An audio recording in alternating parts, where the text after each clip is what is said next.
Chapter 9 of The Game of Life and How to Play It. Perfect Self-Expression, or the Divine Design. No wind can drive my bark astray, nor change the tide of destiny. There is for each man perfect self-expression. There is a place which he is to fill, and no one else can fill, something which he is to do, which no one else can do. It is his destiny. This achievement is held, a perfect idea in divine mind, awaiting man's recognition. As the imaging faculty is the creative faculty, it is necessary for man to see the idea before it can manifest. So man's highest demand is for the divine design of his life. He may not have the faintest conception of what it is, for there is possibly some marvelous talent hidden deep within him. His demand should be, Infinite Spirit, open the way for the divine design of my life to manifest. Let the genius within me now be released. Let me see clearly the perfect plan. The perfect plan includes health, wealth, love, and perfect self-expression. This is the square of life, which brings perfect happiness. When one has made this demand, he may find great changes taking place in his life, for nearly every man has wandered far from the divine design.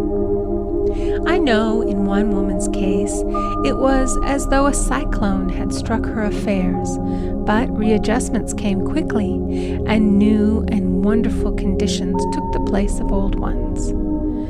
Perfect self-expression will never be labor, but of such absorbing interest that it will seem almost like play.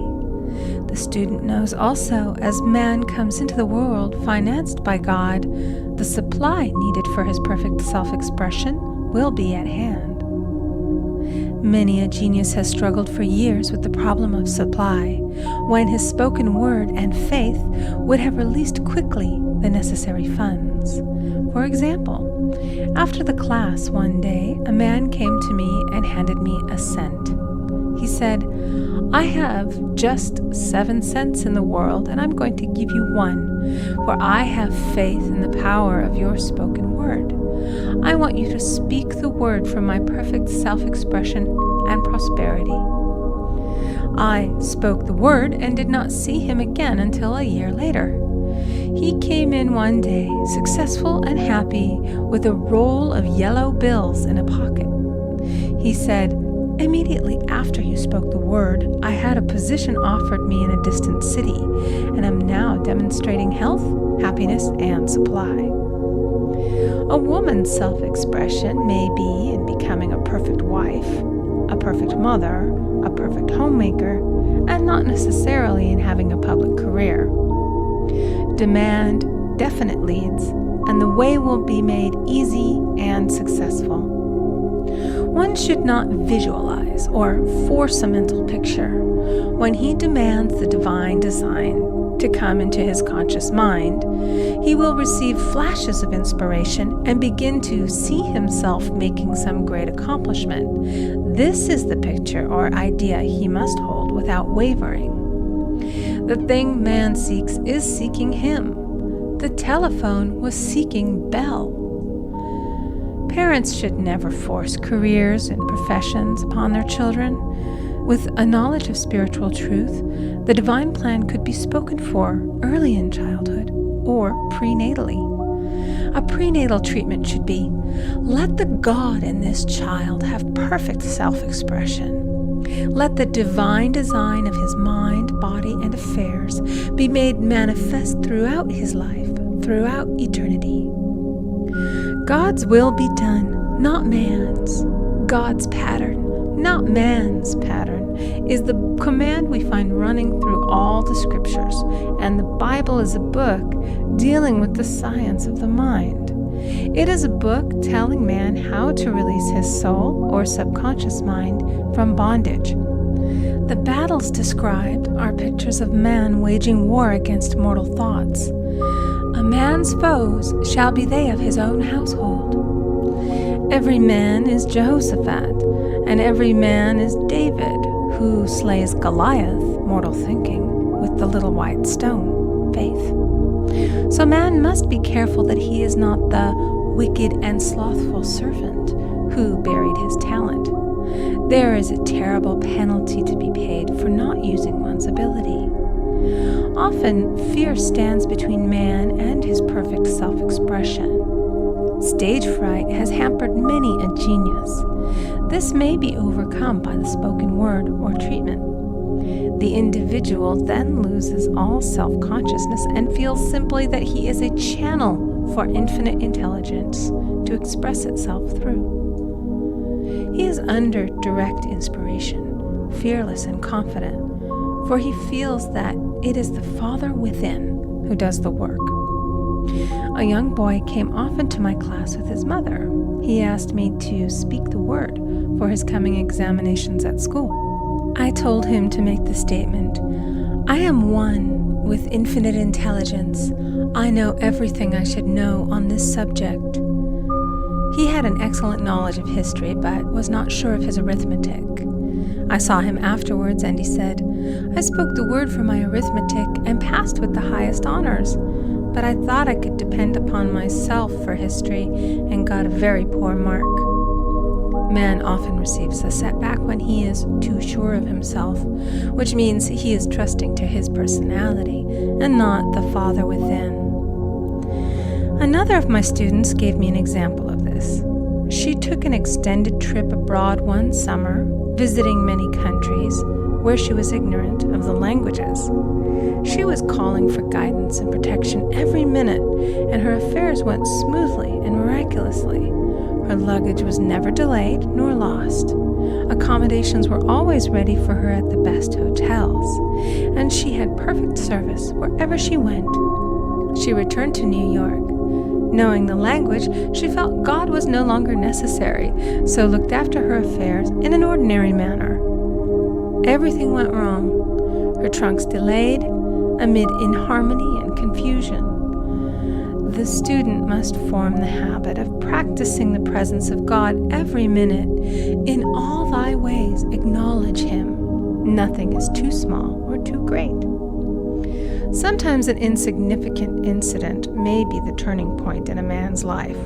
Robert Fulton, watching some boiling water simmering in a tea kettle, saw a steamboat. I have seen a student often keep back his demonstration through resistance or pointing the way. He pins his faith to one channel only and dictates just the way he desires the manifestation to come, which brings things to a standstill.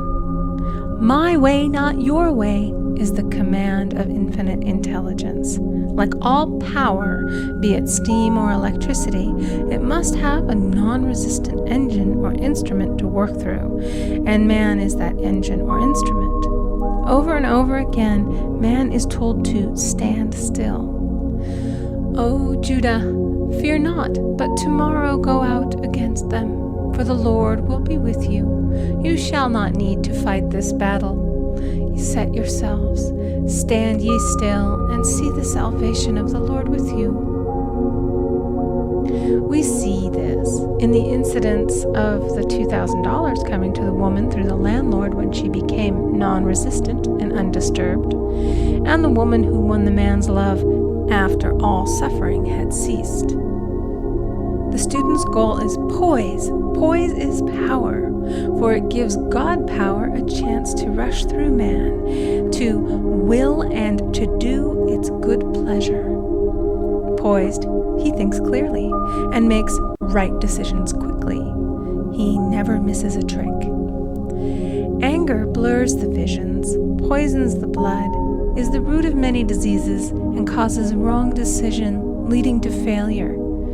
It has been named one of the worst sins, as its reaction is so harmful.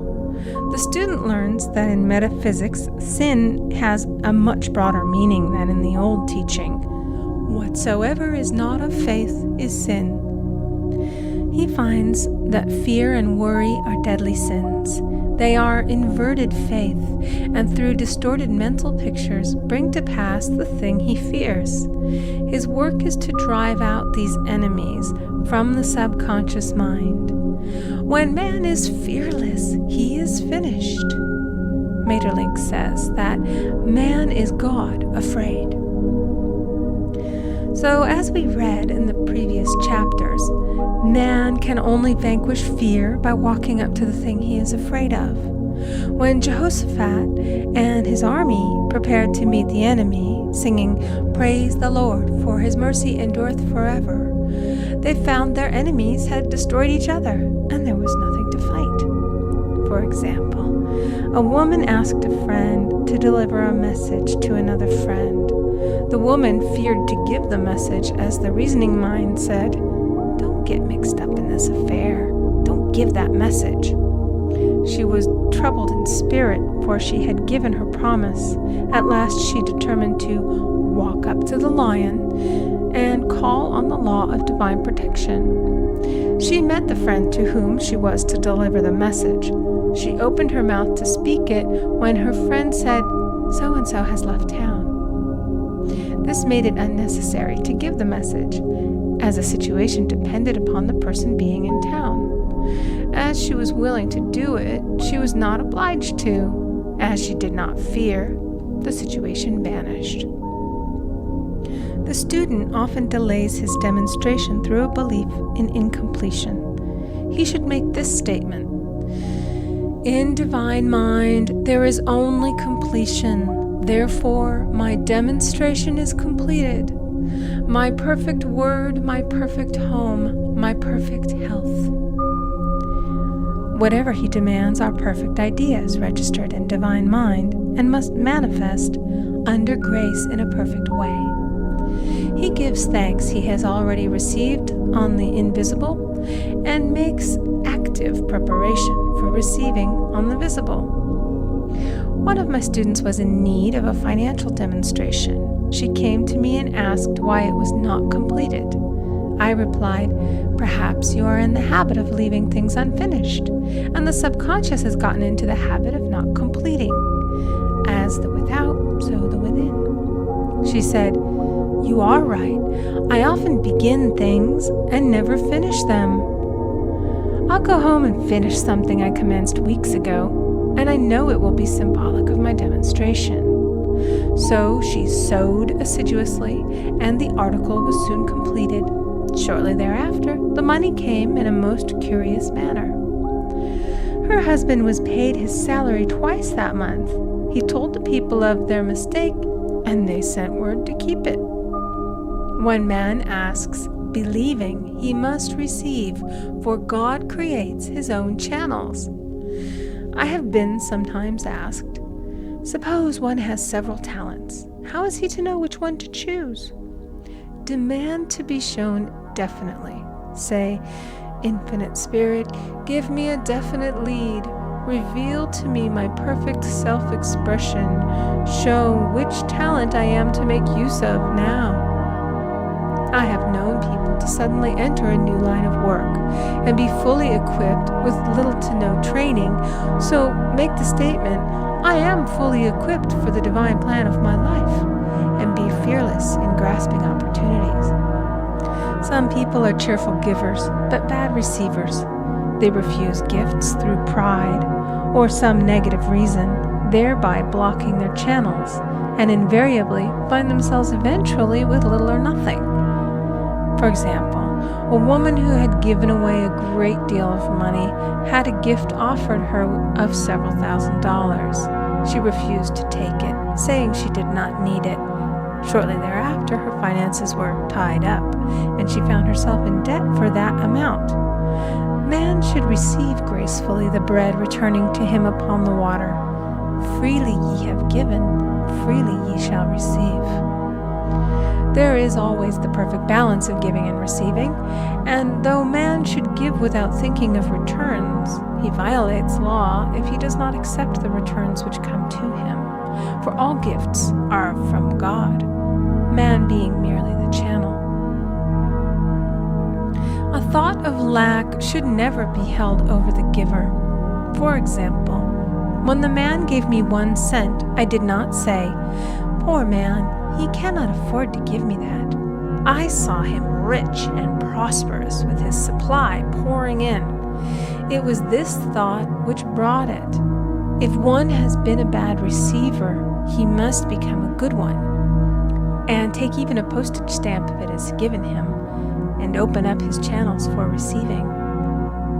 The Lord loveth a cheerful receiver, as well as a cheerful giver. I have often been asked why one man is born rich and healthy and another poor and sick. Where there is an effect, there is always a cause. There is no such thing as chance. This question is answered through the law of reincarnation. Man goes through many births and deaths until he knows the truth which sets him free. He is drawn back to the earth plane through unsatisfied desire to pay his karmic debts or to fulfill his destiny. The man born rich and healthy has had pictures in his subconscious mind, in his past life, of health and riches, and the poor and sick man of disease and poverty. Man manifests on any plane the sum total of his subconscious beliefs. However, birth and death are man-made laws, for the wages of sin is death. The Adamic fall in consciousness is through the belief in 2 powers. The real man, spiritual man, is birthless and deathless. He was never born and has never died. As he was in the beginning, he is now and shall ever be. So through the truth, man is set free from the law of karma, sin, and death, and manifests the man made in his image and likeness. Man's freedom comes through fulfilling his destiny, bringing into manifestation the divine design of his life. His Lord will say unto him, "Well done, thou good and faithful servant. Thou hast been faithful over a few things. I will make thee ruler over many things," death itself. "Enter thou into the joy of thy Lord, eternal life."